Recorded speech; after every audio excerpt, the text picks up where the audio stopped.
যিনি আমাদের কাছে পিতৃসম ছিল, তার মৃত্যুতে যে অপূরণীয় ক্ষতি, আমি মনে করি এটা শুধু রাজ্যের নয়, সারা দেশের ক্ষতি।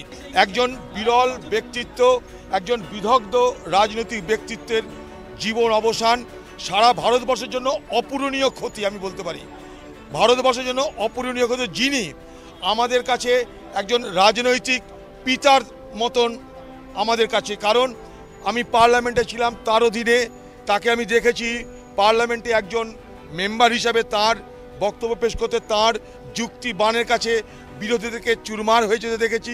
আবার কখনো স্পিকারের চেয়ারে বসে আমাদেরকে ধমক দিয়ে উপদেশ দিতে দেখেছি। তিনি মনে করেছিলেন যে তার নীতি আদর্শ সব কিছুর সঙ্গে ভারতবর্ষ এবং ভারতবর্ষ নামক দেশ তার স্বকীয়তা জড়িত। তাই দেশপ্রেম এবং তার আদর্শের মধ্যে কখনো সংঘাত হয়নি।